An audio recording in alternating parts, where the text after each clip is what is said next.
लूका के इंजिल में लिखा हुआ है 10 का 38 से लेके 42 पद तक देखने को मिलता है।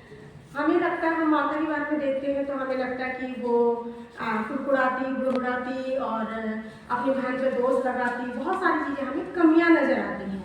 लेकिन हम उनकी खूबियों को देखना पसंद नहीं करते, नहीं ढूंढते हैं कि खूबियाँ क्या है। हम अगर कुछ भी गलती करते हैं तो हमें पहले गलतियाँ नज़र आती, कितनी भी अच्छाइयाँ वो ढक जाती है। इसी तरीके से हम यहाँ पे देखते हैं, हम माता के बारे में जानते हैं कि माता के अंदर भी बहुत सी कमियाँ जो है हमारे मन में है। बाइबल बताती है कि यीशु मसीह जब वहाँ पर उनकी गांव में आए तो मार्था के अंदर एक क्वालिटी था कि वो प्रभु से बहुत प्रेम करती थी, बहुत अच्छी विश्वासी थी और वो प्रभु से इतना प्रेम करती थी और वो चाहती थी कि प्रभु उनके घर आए और प्रभु की वो सेवा करें। उसने प्रभु को आमंत्रित किया और प्रभु उनके घर आए और जब यीशु मसीह उनके घर आए तो वो अकेले नहीं आए, उनकी चेले भी उनके साथ आए। लेकिन जब वो उनके लिए वहाँ पे खाना और उनकी सारे खाने पीने के अरेंजमेंट करने लगी सारे, तो वो करते करते क्या हुआ, थक गई।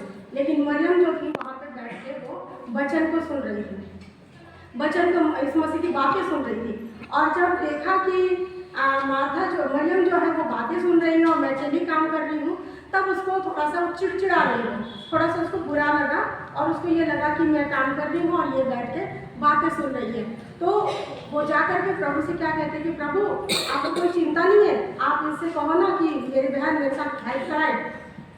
उसने प्रभु को सलाह दिया, पहले प्रभु से दोष लगाया, फिर सलाह दिया उसने कि मेरे साथ कुछ हेल्प नहीं कराएगी।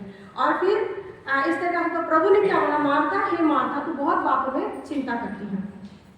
चाहिए था ये कि मार्था जिस हिसाब से उसके अंदर सेवा भाव का इच्छा था उसका, वो सेवा करने वाली बहुत मेहनती लेडी थी, वो बहुत प्रेम करती थी प्रभु से। और सेवा करना सबकी बस की बात नहीं होती, किसी को घर में बुलाना, उनको खाना पीना खिलाना, उनकी सेवा करना सब नहीं कर सकते हैं। आजकल हम देखते हैं अगर हमारे घर में पास्टर आ जाते हैं तो बहुत सारे लोग मुंह बना देते हैं कि पास्टर आ गए, और कई सारे तो ये लगता है कि हमारे घर से कुछ लेने के लिए आए हैं, कुछ मांगने के लिए आए हैं, हमारे मन में ये धारणा होती है।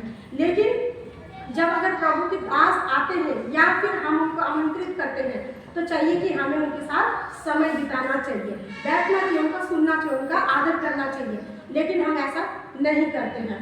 और जिस तरीके से मार्था वहाँ पे बैठी और काम कर रही है और वो बुड़बुड़ाने लगी, और इस हिसाब से देखा कि यीशु मसीह ने क्या बोला मार्था के बारे में कि मार्था तो बहुत चिंता करती है, लेकिन मरियम ने उत्तम भाग को चुन लिया।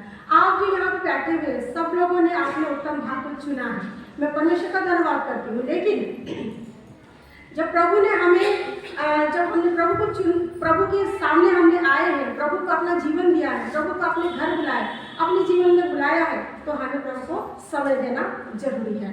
जब तक हम प्रभु को समय नहीं देंगे, जब तक हम प्रार्थना में अपना वक्त नहीं बिताएंगे, प्रभु के साथ बात नहीं करेंगे, तो हमारा मसीह जीवन कहलाना व्यर्थ है। काम काज और खाना पीना तो सभी करते हैं और सबको अच्छा लगता है, सबको बनाना पसंद है, सब खिलाते पिलाते भी है।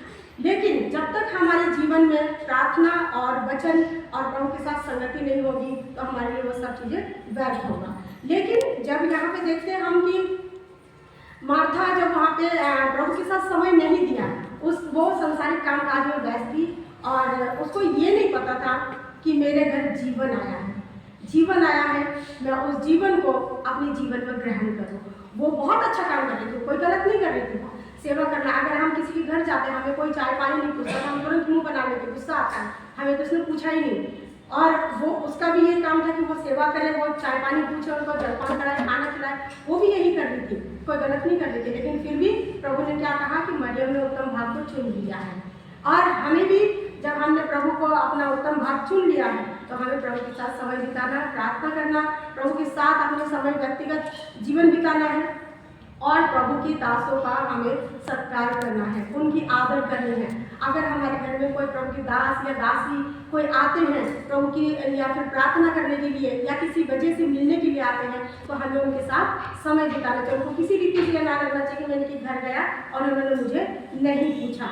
तो हमें जब प्रभु ने दास के रूप में ठहराया है, पास्टरों को दास के रूप में ठहराया है, तो हमें उनकी आदर करना जरूरी, बहुत ज़रूरी है। जैसे कि मरियम ने यीशु मसीह की किया, उनके घर आए लेकिन वो खाने पीने में व्यस्त थी, वो सिर्फ संसारिक कामकाज में, संसारिक कामकाज के साथ साथ उसको चाहिए था कि वो खाना पीना पहले से रेडी कर लेती और जब प्रभु आते तो उनके साथ वो बैठ के उनकी बातें सुनती, उनके साथ वो समय बिता सकती थी।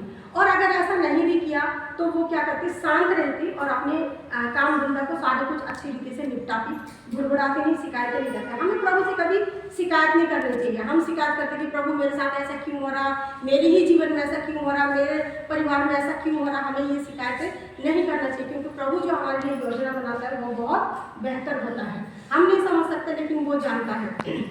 बाइबल बताती है, मैंने तुम्हारी जो कल्पना बनाई है वो तुम्हारे हानि के लिए नहीं, तुम्हारे लाभ के लिए है। तो हमें प्रभु का धन्यवाद करना चाहिए और अपने जीवन को प्रभु के साथ बांटना चाहिए। हमें मरियम के समान उत्तम भाग को चुनना चाहिए और माता के समान कामकाजी हमें बनना चाहिए। मेहनती होना बहुत ज़रूरी है, क्योंकि लेडीज़ का यही काम होता है कि वो कामकाज अच्छा करे, अपने परिवार का अच्छा देखभाल करे, सब कुछ करे, लेकिन साथ में प्रभु को आगे रखते हुए। जय